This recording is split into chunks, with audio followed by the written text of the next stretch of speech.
Hello everyone. आज हमने start करना है पार्शियल डेरिवेटिव एक्सरसाइज 2C। इस एक्सरसाइज में कॉन्सेप्ट है कि हमने interchange of order of differentiation करना है। Interchange of order of differentiation it means कि जो डिफरेंशिएशन का ऑर्डर है मैंने उसको चेंज कर लेना है। जैसे कि हमारे पास होता था, हमने करा था करली स्केयर एफ बाई करली एक्स इंटू करली वाई।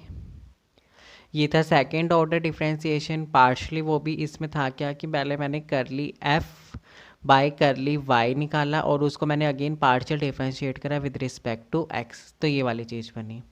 इसी को अगर मैं आगे लिखूँ तो नॉर्मल इसे हम क्या कहते हैं, करली इसे कहते हैं एफ वाई एक्स। इसका मतलब क्या है कि जो मेरा पहला फंक्शन था एफ, उसको मैंने पार्शियली डिफरेंशिएट करा with respect to Y and then मैंने उसको अगेन डिफरेंशिएट करा partially with respect to X. तो वो चीज़ क्या बनती, ये वाली चीज़ बनती, curly square F divide by curly X into curly Y is equal to F Y X. उसी के साथ ही हमने एक निकाला था सेकेंड की curly square F divide by curly Y into curly X. इसका मतलब क्या होता है कि मैंने पहले करली एफ बाई करली एक्स निकाला, मतलब एफ को मैंने पार्शली डिफ्रेंशिएट करा with respect to X, then मैंने उसको डिफ्रेंशिएट करना है partially with respect to Y. और ये वाली चीज़ क्या बनती है, ये बनती है एफ एक्स वाई।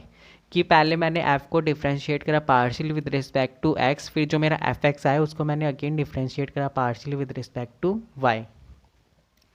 इसके साथ ही यहाँ हमने देखा था कि एक्सरसाइज 2A में कुछ क्वेश्चन ऐसे थे कि जहाँ पे ये दोनों वैल्यूज़ क्या आ रही थी, सेम आ रही थी।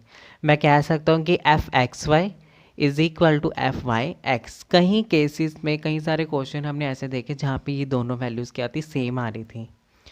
उसके साथ ही अब हमने ये देखना है कि फिर अगर ये वैल्यू सेम है तो हम इनके ऑर्डर इंटरचेंज कर सकते हैं। जैसे कि अगर एफ एक्स वाई है तो उसको मैं एफ वाई एक्स भी लिख सकता हूँ अगर ये दोनों क्या है, इक्वल हैं। और ये इक्वल प्रूव करने के लिए यहाँ पे कोई स्पेसिफिक कंडीशन होती है टू थ्योरम्स के बेसिस पे। सबसे पहली है condition of Schwarz's theorem and condition of Young's theorem. ये थ्योरम क्या कहती है, तो पहले हम इनकी कंडीशन देखते हैं, फिर हम इससे रिलेटेड एक्सरसाइज करते हैं, एक्सरसाइज की क्वेश्चन। जो शोवर्स थ्योरम है वो हमें बताती है कि अगर मेरे पास f इज़ अ फंक्शन, और f किसका फंक्शन है, f is function of x and y।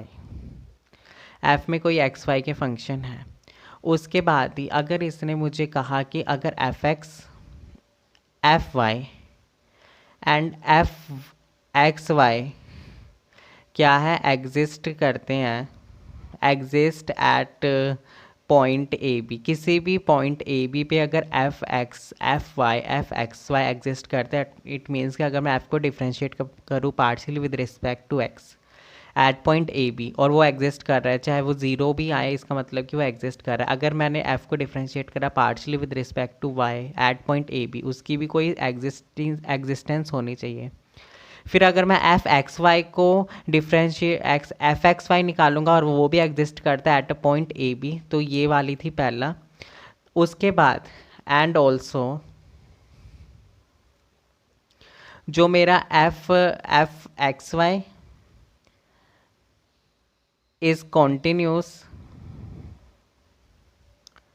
Eight A B.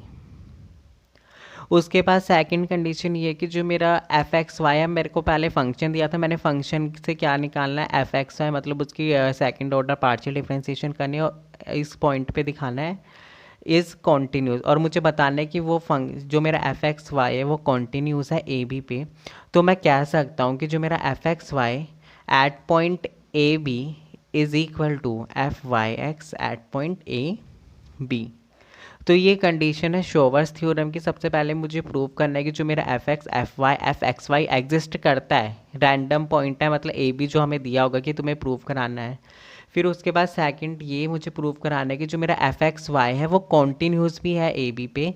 अगर ये भी ट्रू हो जाती है तो मैं कह सकता हूँ कि जो मेरा F X Y A B at A B is equal to F Y X at A B.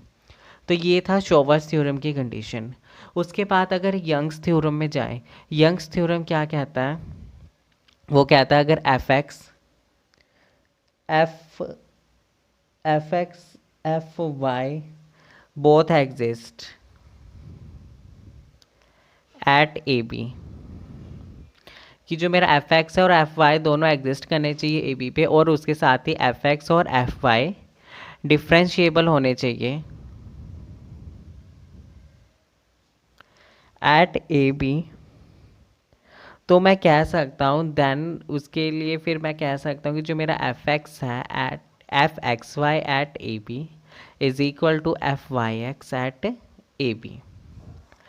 यहाँ पे भी मुझे पहले दो कंडीशन है यंग्स थ्योरम की भी मुझे शो करना है कि F X F Y exist कर रहा है ए बी पे, और उसके बाद मुझे शो करना है कि F X F Y are differentiable at A B. Then मैं कह सकता हूँ कि मेरा जो F X Y at A B is equal to F Y X at A B. ये कंडीशन है यंग्स थ्योरम की। शोवर्स थ्योरम में भी सबसे पहली कंडीशन सिमिलर ही है कि मुझे एफ एक्स एफ वाई और साथ में एफ एक्स वाई शो करना है कि वो एग्जिस्ट करता है एट ए बी। देन मुझे बताना है कि जो मेरा एफ एक्स वाई है वो कॉन्टीन्यूस है एट पॉइंट ए बी। अगर ये भी कॉन्टीन्यूस है तो मैं कह सकता हूँ कि F X Y at A B is equal to F Y X at A B. ये दो कंडीशन है जो कि हमें एक्सरसाइज 2C में यूज़ करनी है। आई होप आपको समझ आ गया होगा। अब नेक्स्ट वीडियो में हम लोग करते हैं question related to exercise 2C।